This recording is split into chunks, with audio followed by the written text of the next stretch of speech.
Health is wealth. A phrase first coined by Ralph Emerson in the 1800s. At least that's who it's attributed to.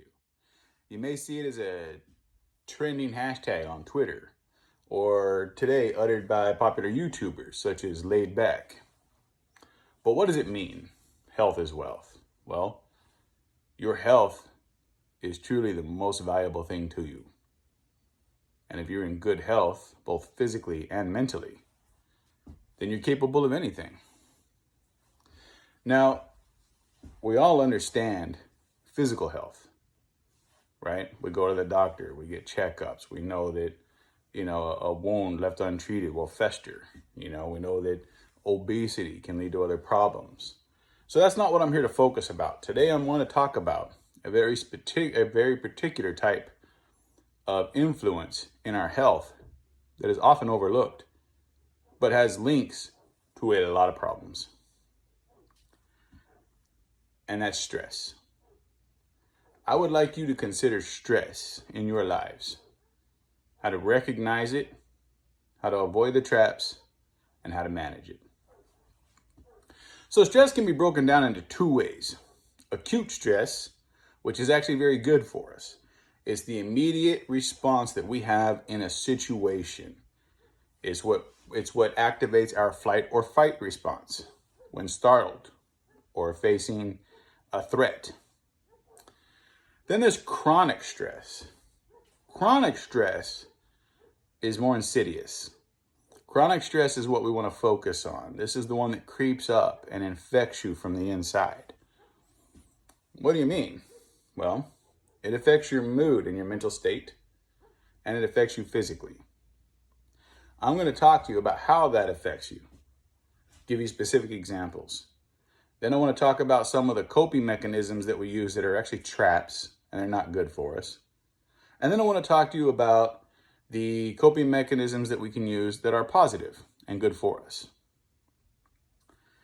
So let's get into what it does to us. Mentally, it affects us in many ways. It can cause increased anxiety, depression, anger/rage.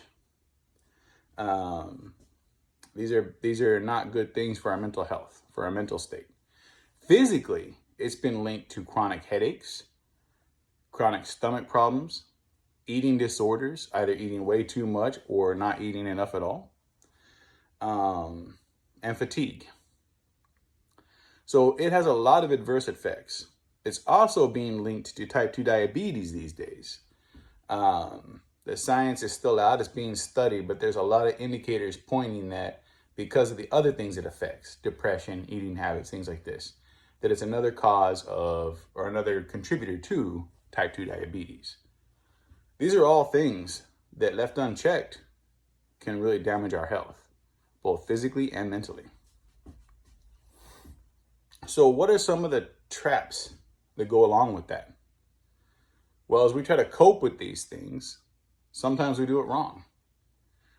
The traps that we fall into may actually be excessive use of alcohol, drugs, tobacco, self-destructive behavior.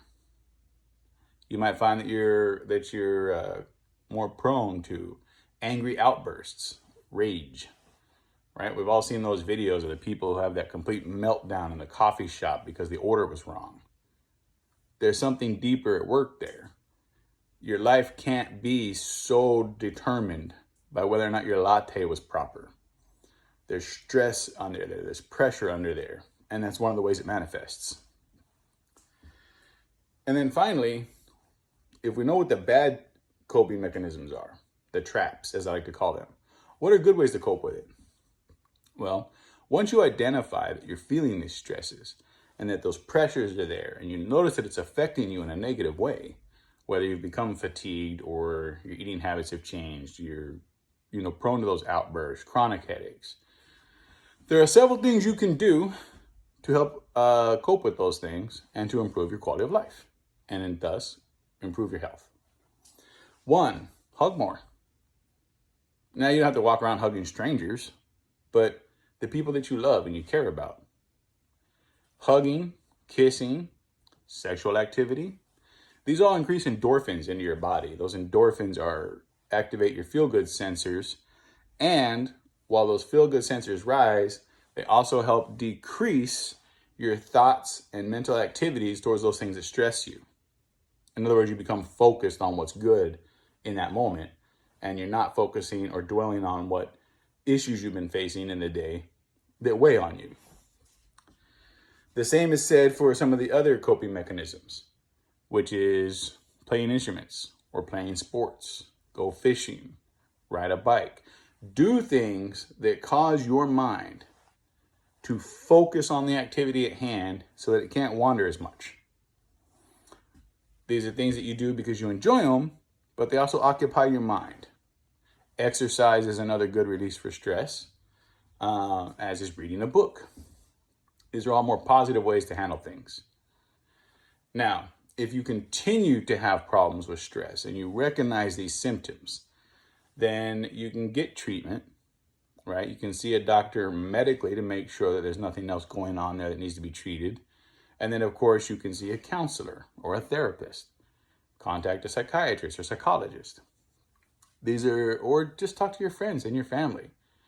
Be open, express what's ailing you, and accept the feedbacks that they give, right? Part of the problems with stress is that we think we have to control it all or solve it all ourselves, which isn't the case. So, in short, what I'm saying is, in caring for yourself, remember stress, right? Remember the types of stress that we face, whether it's acute stress, which is good in the moment, or chronic stress, which over time is bad for us. And the things that can lead to: anxiety, depression, headaches, upset stomach, eating disorders, even links to type 2 diabetes, right? Let's avoid the traps that we use to cope that are no good for us, like abusing drugs and alcohol, right? Violent outbursts, things that can get us into trouble or get us hurt. And lastly, remembering those coping mechanisms that are good for us, right? Laugh, play an instrument, hug someone you love, sexual activity. If you're alone, masturbate. It's okay, we're adults, we can say it. These are all good things for you, right? And what I hope you get from this, I hope what everyone gets from this, is that consider yourself and your well-being, how to manage stress in your life so that it doesn't consume you from the inside. And if you need help, ask for it. There's resources available to you. Thank you and good day.